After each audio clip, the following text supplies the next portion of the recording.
Hi! இந்த ஜலதோஷம் இருக்கு. கோல்டு மட்டும் புடிச்சிருச்சு. அவ்வளோதான் மனுஷன் காலி. காய்ச்சல் வந்தா கூட ஊசி போட்டு சரி பண்ணிடலாம். ஜலதோஷம் வந்துச்சு. மூக்கில் ஏதோ பிச்சு விட்டு துணி விட்டுனோன்னு எப்படி இருக்கும், முள்ளான்னு அந்த மாதிரி இருக்கு.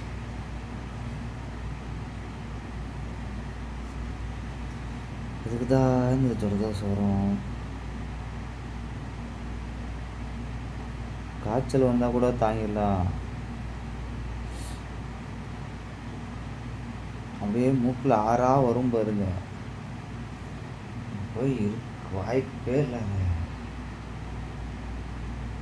ஒழுங்கா தூக்கம் இல்லை. என் அப்பா கிட்ட மாத்திரை வாங்கிட்டு சொன்னேன். மாத்திரையும் வாங்கிட்டு வந்தார். சரி, டம்ளரில் ஒன்று ஊற்றிட்டு வந்து கொடுத்தாரு லைட்டாக. சரி, நானும் கட்டிங் தான் தருவாரேன்னு பார்த்து குடித்தாலும். இந்த பானிபூரி ஊற்றுவாங்கள்ல, ஒரு என்னது அதனால் தண்ணி போய்டுது சொல்லுவாங்க, பானி. இந்த மிளகெல்லாம் போட்டு பானி எடுத்து அப்படி இல்லை பக்கம் ஊற்றினேன். பார்த்தா பானி. நானும் கட்டிங்கு சளி கொடுக்குறாரு நினச்சி பிடிச்சா அது பானி. நல்லா தான் இருந்துச்சு. தூக்கம் வருது, ஆனால் தூங்க முடியல. ரொம்ப கஷ்டமாக இருக்குது. இதில் நைட் ஷிஃப்ட் வேறு போகணும்.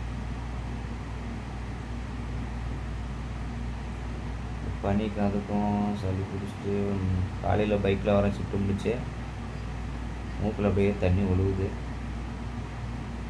அது துடைக்கலான்னு போனால் கை வேறு சில்லுன்னு ஐஸில் வச்ச மாதிரி இது கை.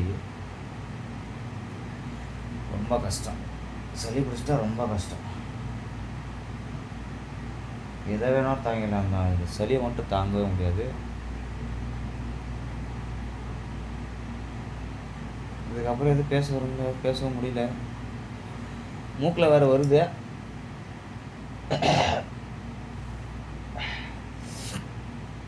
அப்பா,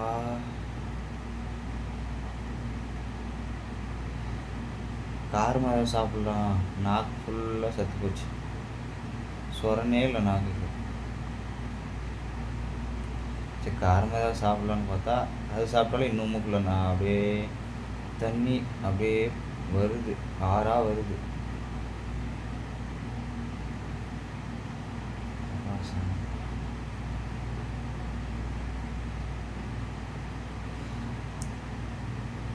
சளி பிடிச்சா ரொம்ப கஷ்டம். உங்களுக்கு இந்த மாதிரி இருந்தால் யாருன்னா சொல்லுங்கள், கமெண்ட் பண்ணுங்கள். ஓகே.